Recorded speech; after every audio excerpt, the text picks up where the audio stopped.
औज़ुबिल्लाहिमिनश्शैतानिर्रजीम बिस्मिल्लाहिर्रहमानिर्रहीम। Royal creations के मौजूद दोस्तों अस्सलाम वालेकुम।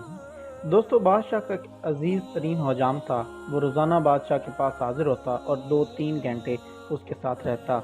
इस दौरान बादशाह अपनी सल्तनत के अमूर भी सर अंजाम देता रहता और हजामत और शेर भी करवाता रहता। एक दिन हजाम ने बादशाह से कहा कि बादशाह सलामत, मैं वज़ीर के मुकाबले में आपसे ज़्यादा करीब हूँ और मैं आपका वफादार भी हूँ, तो आप मुझे इस जगह वज़ीर क्यों नहीं रख लेते? बादशाह मुस्कुराया और उसने जवाब दिया कि मैं तुम्हें वज़ीर बनाने के लिए तैयार हूँ, लेकिन तुम्हें इससे पहले एक टेस्ट देना होगा। हुजाम ने सीने पर हाथ बांधे और कहा, हजूर मैं तैयार हूँ, आप हुक्म कीजिए।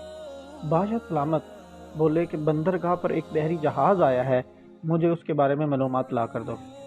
दोस्तों, हुजाम हुक्म की तमील करते हुए दौड़ कर बंदरगाह पर गया और वापस आकर बोला, जी बादशाह सलामत, जहाज़ वहाँ खड़ा है। बादशाह ने पूछा, ये जहाज़ कब आया?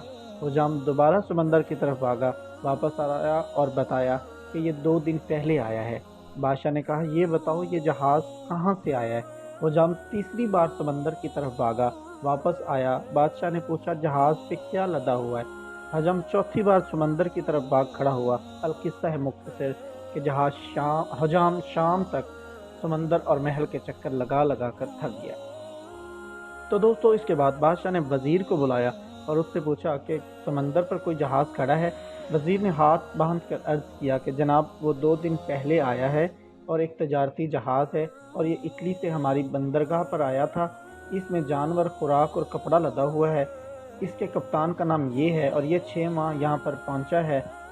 ये 4 दिन मज़ीद यहाँ ठहरेगा, यहाँ से ईरान जाएगा और वहाँ 1 माह रहेगा और उसमें 209 लोग सवार हैं और मेरा मशवरा है कि हमें बहरी जहाज़ पर टैक्स बढ़ा देना चाहिए। बादशाह ने यह सुनकर हजाम की तरफ देखा। हुजाम ने चुपचाप अपना उस्तरा उठाया और अर्ज़ किया कि बादशाह सलामत, कलमा छोटियाँ रखा कि बड़ियाँ। दोस्तों, नतीजा ये है कि जिसका काम उसी को सांझे। ये थी हमारी आज की वीडियो। उम्मीद करते हैं आपको वीडियो पसंद हुई होगी। वीडियो पसंद आने की सूरत में हमारे चैनल को लाइक करें, सब्सक्राइब करें और बेल आइकॉन को ज़रूर प्रेस करें। अल्लाह हाफिज़।